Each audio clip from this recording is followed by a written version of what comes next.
PV Narasimha রাও, চৌধুরী চরণ সিং। দেশের এই দুই প্রাক্তন প্রধানমন্ত্রী চলতি বছর মরণোত্তর ভারতরত্ন সম্মানে ভূষিত হচ্ছেন। এরা ছাড়াও বিজ্ঞানী ডক্টর এম.এস. স্বামীনাথনকে মরণোত্তর ভারতরত্ন সম্মানে ভূষিত করছে মোদী সরকার। ঘটনাচক্রে এম.এস. স্বামীনাথন দেশে সবুজ বিপ্লবের অন্যতম রূপকার। তার এই কীর্তিকে সম্মান জানাতেই দেশের সর্বোচ্চ নাগরিক সম্মান প্রদান, এমনটাই মোদী সরকার সূত্রে খবর। শুক্রবার বেলা বাড়লে এক্স অ্যাকাউন্টে প্রধানমন্ত্রী লেখেন, জানাতে পেরে আনন্দিত যে আমাদের প্রাক্তন প্রধানমন্ত্রী পিভি নরসিমহা রাও ভারতরত্ন সম্মানে ভূষিত হবেন। অন্ধ্রপ্রদেশের মুখ্যমন্ত্রী, কেন্দ্রীয় মন্ত্রী হিসেবে তার কাজ স্মরণীয় থাকবে। তার প্রধানমন্ত্রিত্বকালে ভারত আর্থিকভাবে এগিয়ে গিয়েছিল। চৌধুরী চরণ সিংয়ের প্রসঙ্গ উল্লেখে প্রধানমন্ত্রী লেখেন, আমাদের সরকারের সৌভাগ্য যে দেশের প্রাক্তন প্রধানমন্ত্রী চৌধুরী চরণ সিংকে ভারতরত্ন সম্মানে ভূষিত করা হচ্ছে। দেশের প্রতি তাঁর অবদানে এই সম্মাননা তাঁর প্রাপ্য।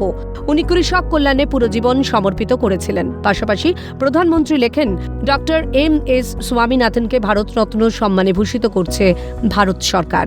কৃষি এবং কৃষক কল্যাণে তাঁর কাজ চিরস্মরণীয়। তার কাজে ভর করে ভারত কৃষি ক্ষেত্রে আত্মনির্ভর হয়েছে। ইতিমধ্যে দেশের প্রাক্তন উপপ্রধানমন্ত্রী লালকৃষ্ণ আডবাণী এবং বিহারের প্রাক্তন মুখ্যমন্ত্রী কর্পূরী ঠাকুরকে ভারতরত্ন সম্মানে ভূষিত করার খবর ঘোষণা হয়েছে। এবছর ভারতরত্ন সম্মান যে পাঁচজনকে দেওয়া হবে তাদের মধ্যে একমাত্র লালকৃষ্ণ আডবাণী জীবিত। বাকি চারজন মরণোত্তর সম্মান পাবেন। লালকৃষ্ণ আডবাণী দেশের প্রাক্তন উপপ্রধানমন্ত্রী, স্বরাষ্ট্রমন্ত্রী এবং জনতা সরকারের তথ্য ও সম্প্রচার মন্ত্রী, বিজেপির অন্যতম প্রতিষ্ঠাতা এবং রাম মন্দির আন্দোলনের পুরোধা। পিভি নরসিমহা রাও গান্ধী পরিবারের সঙ্গে তার বিপরীতমুখী সম্পর্ক সর্বজনবিদিত। 1991 থেকে 1996 দেশের নবম প্রধানমন্ত্রী হিসেবে কার্যভার সামলান তিনি। তার আমলেই দেশব্যাপী আর্থিক উদারনীতি নেওয়া হয়েছিল। তৎকালীন অর্থমন্ত্রী মনমোহন সিংকে পূর্ণ স্বাধীনতা দিয়েছিলেন তিনি। বিশ্লেষকরা বলছেন, সেই আর্থিক উদারনীতিকে খুব একটা ভালো চোখে নেয়নি গান্ধী পরিবার। প্রধানমন্ত্রিত্ব ছাড়ার পর জাতীয় রাজনীতিতে কংগ্রেস তাকে কার্যত একঘরে করেছিল। মৃত্যুর আগে পর্যন্ত গুরুত্বের বদলে অবজ্ঞাই পেয়েছিলেন তিনি। তৎকালীন অর্থমন্ত্রী মনমোহন সিংকে এই বিষয়ে তিনি পুরো ছাড় দিয়েছিলেন।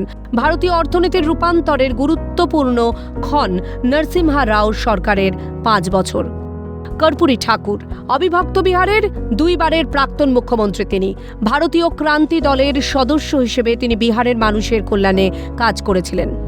চৌধুরী চরণ সিং 1979 জুলাই থেকে 1980 জানুয়ারি পর্যন্ত অকংগ্রেসী প্রধানমন্ত্রী হিসেবে তার 6 মাসের প্রধানমন্ত্রিত্বকালে কৃষি এবং কৃষক উন্নয়নে ব্যাপক কাজ করেছিলেন। Doctor M S. স্বামীনাথন প্রধানমন্ত্রী লাল বাহাদুর শাস্ত্রী থেকে ইন্দিরা গান্ধীর প্রধানমন্ত্রিত্ব 11 বছরে দেশকে খাদ্য স্বনির্ভর করতে গুরুত্বপূর্ণ ভূমিকা পালন করেন এম.এস. স্বামীনাথন। আর্থিক বাস্তুতন্ত্রের জনক হিসেবে রাষ্ট্রসংঘ তাঁর কাজকে স্বীকৃতি দিয়েছে। ইন্দ্রাণী দাশগুপ্তের রিপোর্ট, ক্যালকাটা নিউজ।